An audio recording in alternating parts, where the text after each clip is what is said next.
So I got a question for you to start out with here. Think so. Have you ever had a bad day? Now, I'm not talking about like a bad day where you ran out of gas on the way to work because you actually forgot to fill the car up the night before. Not a bad day where you left your lunch and now you say, what am I going to eat? I'm talking about a really bad day. Everything really goes wrong. Not a day where you kind of had some few bad moments and then you kind of milked it through your pity party the whole day long, and you got home and you told your wife, your husband, or whoever would listen, wow, I just had a terrible day. You really just, what happened was you're actually up too late last night, watching videos and playing video games, and you should have been in bed sleeping, and you were overtired the next day. But a really bad, something like this guy. Now, he is having a bad day. Okay? That's a bad day. So you had a bad day. This is a true story. And next time you think you've had a bad day, I want you to remember this. Because this is a true story that showed up actually in the Miami Herald. Goes back a few years, in 1998. And it says, a man was working on his motorcycle on his patio while his wife was working in the kitchen. But he was gunning the engine to see how it would run, and then somehow the bike lurched forward. But he was still holding on to the handlebars, and the bike crashed through the glass patio doors and into a wall, leaving the man cut and bruised on the living room floor. Well, the man's wife, being totally alarmed and seeing him wounded and hurt, they called an ambulance to come and pick him up and get him to the hospital. But since they lived on a fairly steep hill, she went down several flights of stairs to direct the paramedics so that they could find her husband. After the ambulance arrived and transported her husband to the hospital, the woman uprighted the motorcycle and pushed it back outside. Seeing that gasoline had spilled on the floor, she cleaned it up with paper towel, which she then threw into the toilet. By the way, that's a first no. You never throw paper towels into a toilet. So she threw it into the toilet.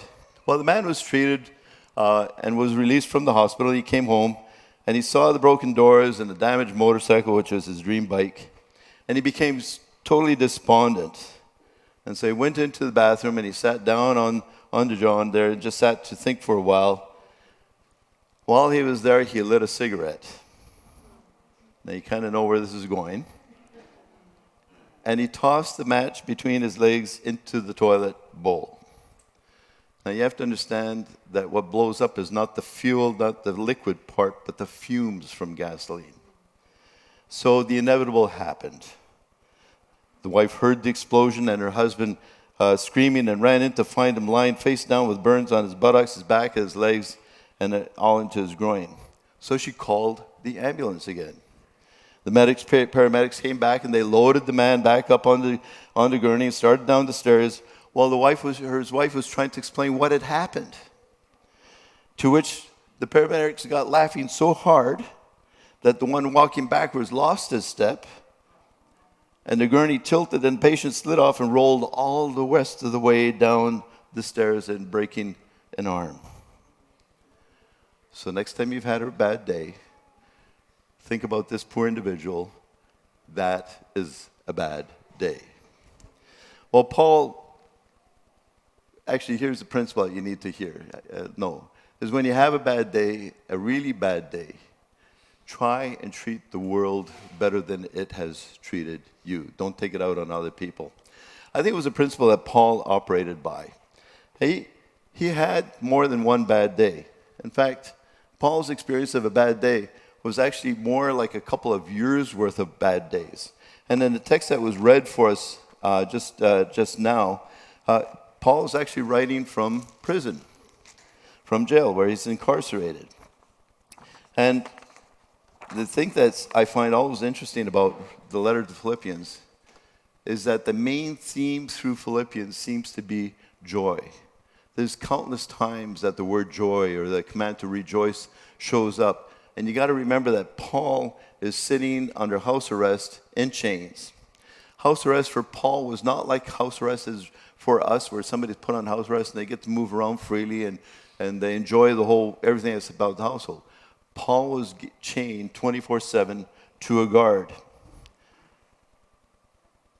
So here he is under house arrest, chained to a guard, but he's full of joy. He writes to the Philippians after he's had these series of bad days, and he writes about them, and he says, I want you to know, brothers, that what has happened to me has really served to advance the gospel. I want you to know. That's because they were engaged in a pity party for him. They were thinking the worst. Oh no, Paul is miserable. He's got to be terrible. Everything's going wrong in his life. He so much wanted to get to Rome, and now he's there, but he's under chains. Well, getting to Rome had been Paul's lifelong ambition. It was part of his sense of ministry and calling to take the gospel of Jesus to the non-Jewish world. And what better place to go than the center of what was then the known world to them, of the whole world around that they knew about. And his letter to the Romans, he's writing in anticipation of being able to visit them in person. And he writes them, he says, pray that I may be kept safe from the unbelievers in Judea, and that the contribution I take to Jerusalem may be favorably received by the Lord's people there, so that I may come to you with joy by God's will, and in your company be refreshed. Have you ever prayed something and had your prayer answered, just not the way you expected or hoped or even wanted? That seems what has happened here. Paul has urged these Roman Christians to pray for him. And now we meet weekly to pray in different groups. And I want you to imagine us praying for somebody who's in a faraway country, that he would have opportunity, doors would open for him or her to present the gospel in places that they would otherwise not hear. And then we hear back, the worst has happened. They've been taken into custody. They're in jail. Happens all the time in some of the far out countries where it's prohibited to preach, to evangelize. But Paul is saying, hey, it's not what you think. This is really good that this has happened. That's why I say to our team when we go to Castellus, I said, I hope to come back with 17 people. But if we don't, we start prison ministry. What better way to start a new ministry? But what has happened to Paul is not just one bad day. It's been a series of bad days that have taken place in his life going back a couple of years. So, to begin with, he's in Jerusalem bringing back the gifts that have been collected for them to deal with the famine. But in the process, there's a riot because there's people that are opposing him that come and stir the crowd up, and he has a riot that then he gets arrested. I like one individual that Professor N.T. Wright quoted saying, he said, one pastor lamenting the fact that wherever he went, little old ladies poured tea, and wherever Paul went, he started riots. I think I'd rather start a riot than drink tea, but I know we're tea drinkers here. So a big part of what happens here then is Paul is arrested, and he spends time in prison. There's a great miscarriage of justice that takes place along the way. One of the commentaries summarized what was taking place this way. He was nearly lynched by a religious mob and ended up in a Roman prison, having escaped flogging only by pleading his citizenship. His whole cause was beset by mockery of justice, for though right was on his side, he could not secure even a hearing. He was made the subject of unjust and unprovoked insult and shame and malicious representation and a deadly plot. He was kept imprisoned and eventually pleaded to take his case to Caesar. They conceded, and he was on a ship on his way to Rome to do his case, and they get shipwrecked. And they spend 3 months isolated, shipwrecked on an island. Eventually, he reaches Rome, but not the way he had planned to come to Rome. He comes in the company of the condemned, bound by chains. And in his case was going to drag out for at least 2 years while he sits under arrest in this home that he's living in, waiting to be tried by an earthly king and waiting for the uncertain decision that would come, which actually in the end turned out to be not very good for him at all. So Paul says, I want you to know, brothers and sisters, what has happened to me has really served to advance the gospel. Sometimes we need these wake-up calls to say things are not quite as they seem. And so I want to take a look at these things because Paul is saying, while I'm in chains, the message of Jesus cannot be chained. There's a couple of things that we need to pay attention to when he says this, of that how it has served to advance the gospel. He says, as a result, it has become clear throughout the whole palace guard and to everyone else that I am in chains for Christ. Paul, as I said before, is chained to a guard. There's a shift change every 6 hours. So there's 4 guards that around the clock are chained to him. That means literally everything he does, they become part of. He's allowed visitors. And so I'm sure some of the Christians from Rome come to visit him. He names some people that come to see him. And I'm sure they come and ask him different questions. They want things different explained to him, different truths expounded to them. Well, guess who has to listen in to all of this? Paul might be in chains, but he has a captive audience sitting right beside him through all of that experience. Paul, no doubt, would pray for people before they left. The guard sitting there would be part of that as well. He quite literally had this captive audience. And I wonder who would feel more restricted, Paul or the guard? Brings back memories when I sat on a plane with a youth evangelist days when I was far from Jesus. And I thought, I felt captive because this man insisted on talking to me about Jesus. And I hope he gets off the plane pretty soon. And he did. He got off in Winnipeg. And those 3 hours were long 3 hours. But Paul has these guys for 6 hours every day.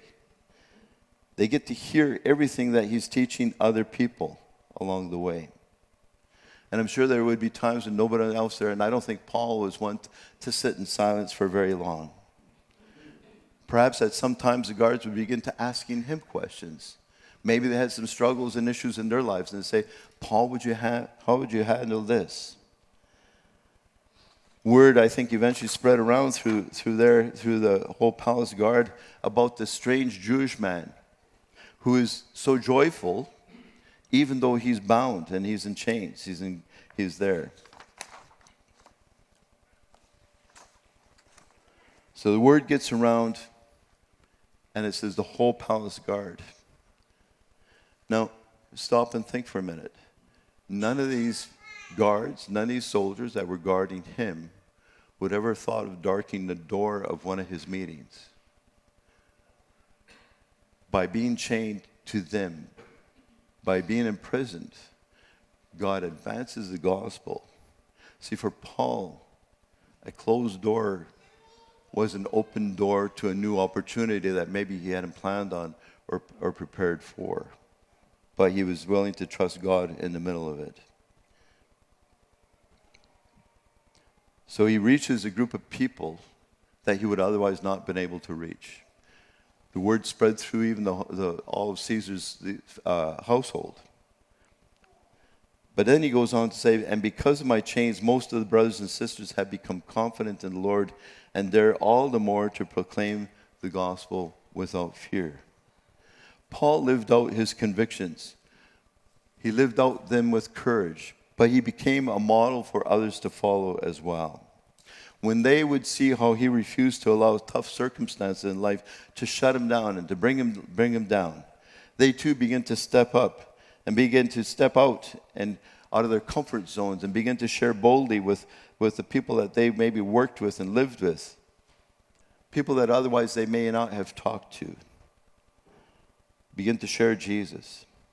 People they work with and live with, and people whom they may have otherwise had a certain amount of reluctance and even fear of the consequences of sharing their faith openly about their faith in Jesus and what it had meant to them. Seeing the example of Paul gave them the courage they needed to also step out and speak boldly to others. I think there's a lesson here to us as well. because we all move in circles where we connect with people who are far from God. Those are open doors. We've been talking about open doors of opportunities. Those are open doors that God has placed before you to live out your faith, and when the opportunity presents itself, to share your faith as well. Paul's a realist enough to say here that most do that, but not all. The challenge Paul presents is to see your circumstances through different eyes. If we are to see those closed doors as actually open doors in a different way, we need to change our perspective, the way we see our lives. We need to see things from a different vantage point, where we begin to see, rather than see major obstacles as closed doors, one that steers you, but instead is one that steers you in a slightly different direction. A direction that is full of new opportunities that you would otherwise have not had. The key to turning closed doors into open doors of new and challenging opportunity is your perspective and how you understand God at work in and around you and through you. Paul invites us to see our lives differently. He invites us to see our lives from the way God sees it. And take note, Paul doesn't spend a lot of time dwelling on the negative here. There's no once that he mentions any kind of the hardship that he's experiencing by being in chains. As I said before, if anything, he is joyful about his life. His focus is on the positive results.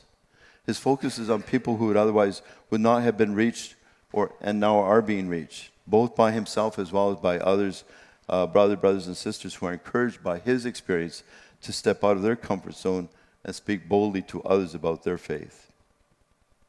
Well, there's more that we could say about that, but I want to touch on two other factors here which grow directly out of this change, or this different perspective that Paul has on his life and on his experiences.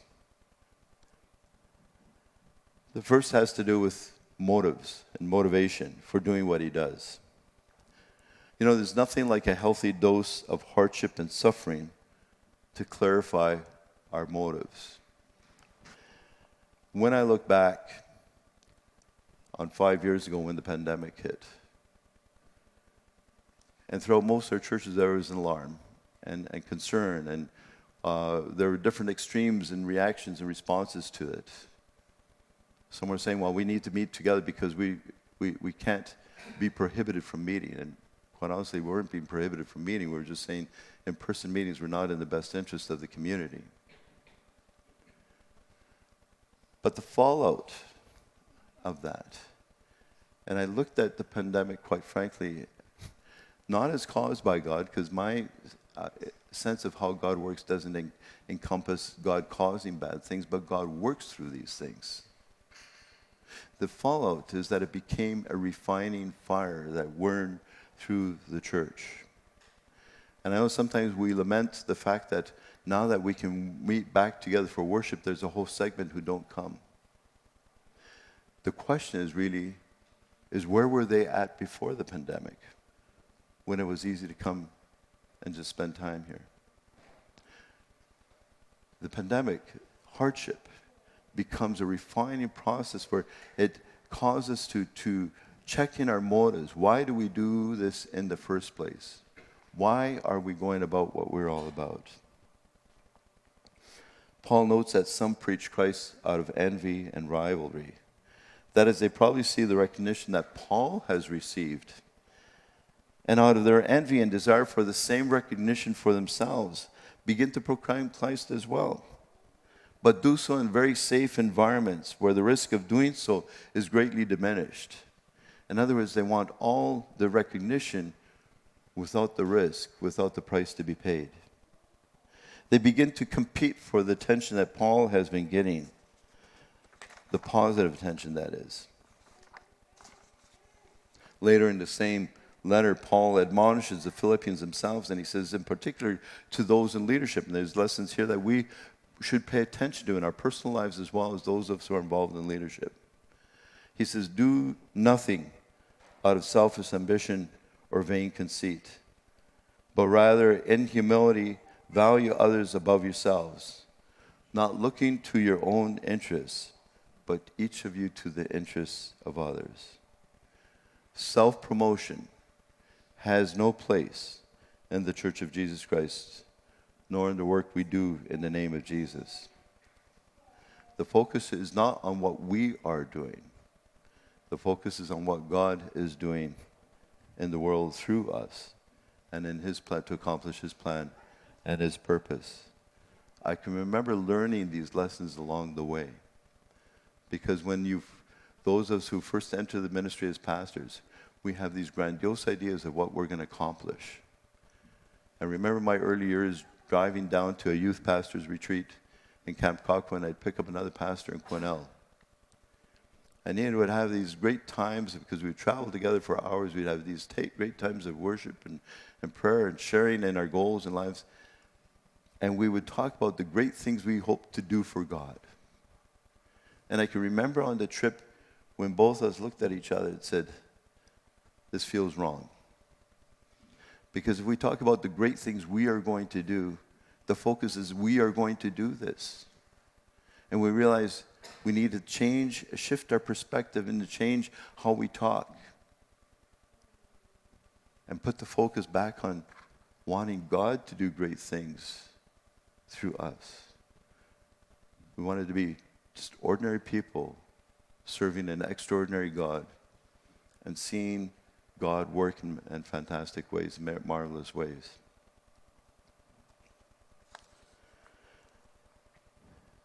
Motivation is deeply affected by, it affects everything that we do. Paul says on the positive side that there are those who preach Christ out of goodwill, doing so in love. Love for others, love for God.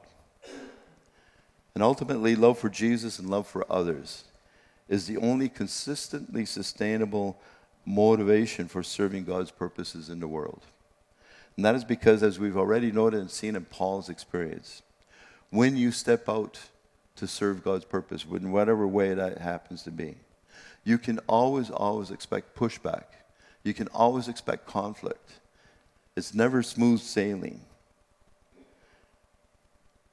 And if we're doing things out of selfish ambition, we're likely to back away and walk away when the going gets tough. When we do things out of proper motivation, when we have the focus on our love for God and love for people and accomplishing what God, being allowed God to work through us to accomplish his plan and purpose, there's nothing that will stop us. We will keep on going. Love prompted by faith and trust in Jesus will always overcome the fears that result in serving them boldly. But the other thing that is deeply influenced and affected by our perspective is our focus on keeping the main thing the main thing. We so easily can get distracted by that. We can easily do that in our churches, by the way. We can lose sight about why we gather here. We can add a whole lot of things in that distract or detract from the main thing. For Paul, the main thing was this. It was simply getting others to hear about and to know Jesus. He recognizes that not everyone who proclaims the good news of Jesus does so with the right motivation, but that doesn't terribly concern him as much. He says, what does it matter? He says, the important thing here is that in every way, whether from false motives or true, Christ is preached. And because of this, I rejoice. Getting the word out about Jesus was ultimately the most important thing for Paul. He didn't need to receive the glory. It didn't need to even be done out of correct motives. He wanted the message to be. He corrected people very quickly about giving the wrong message. But his very concern is just get the word out there. We're coming to the last of a sermon series that we have been looking at over the last 6 weeks that we've called Becoming People of the Open Door. Our theme verse is taken from out of Revelation chapter 3, verse 8, where Jesus says to the church in Philadelphia, "See, I have placed before you an open door that no one can shut." As I've reflected on that situation, the church in Philadelphia is one that Jesus had nothing but positive things to say about them. But I think inserting in this, I see I've placed before you an open door, there's a challenge that he's issuing to them. They're known for the love for each other. They're known for the way they've kind of held on and stayed true to the faith. But I think Jesus is saying to him, there's more to serving me than just being in your little holy huddle in this church and being the good people that you are. There's an open door for you. You need to walk out. You've been placed in this location for a purpose. Philadelphia was on the crossroad, was in a section where on a main road where it connected different parts of the Roman Empire. They were in a prime location to connect with the nations, connect with people who were traveling through. We have a responsibility in the location that we're placed in here as well. And I think Jesus would say to PGMBC right now, look, I've placed an open door before you. Will you take advantage? Will you go through that open door? As we've gone through this series, we realize that there's a lot of things that hold us back from going through those open doors. It's a fear of the unknown. It's stepping out of our comfort zone. We would prefer to stay with what we know and what we feel good about, what we feel comfortable. It challenges our sense of what our resources are like. The difference between coming up with our own good ideas and coming up and following God, ideas that God gives us in sense of a vision for what he wants to do, is that wherever God calls us and invites us to be part of what he's doing, it will always seem beyond our capacity. It will always seem beyond the resources that we personally have or as a church have. Whether that is financial, whether that is personnel, whether that is in training, whether it's in facilities. Let's be honest. We tend to plan things within how we perceive what we can do. And then when we do that, faith doesn't have a lot to do with it. So I can't resist asking, how do you spell faith? How do you spell faith? R-I-S-K. Exactly, R-I-S-K. Where there is no risk, there's no need for faith. If we're to step out and step through, walk through the doors that God opens for us, and we're to become a church of the open door, we need to step out and exercise faith. But we don't become a church of open door unless we as individuals and people are people of open doors as well. And so the challenge is to you and me is to live our lives from that open door perspective, to look around and to find the open doors that God may be opening for all of us to come through. It's fitting here that we're going to close off this service with a commissioning prayer for the team that will be leaving here for Casa de Luz this coming Saturday. For some of our team, this is a new experience. I think some have been on mission trips before, but for some, this is a brand new experience. We're stepping out in faith. We're going into something that is unknown. But we're going out with the idea that God has called us to be part of what is taking place there. The ministry itself in Casa de Luz is one that I think exemplifies what God does when some of his followers just simply step out in faith. Because it simply started as a child care ministry for single parents and primarily for single moms. And out of that, it's grown into something way bigger than they could ever imagine or think. And talking with Gary, one of the directors there, who was part of the starting team, I asked him, did you ever think that, in your vision for Casa de Luz, is this what you had in mind? And he says, no. We were just trying to help single moms be able to go to work so that they could keep their children and not have to give them up to orphanages. Along the way, they've helped moms and other single parents improve their lives by getting a better education, by being able to start businesses.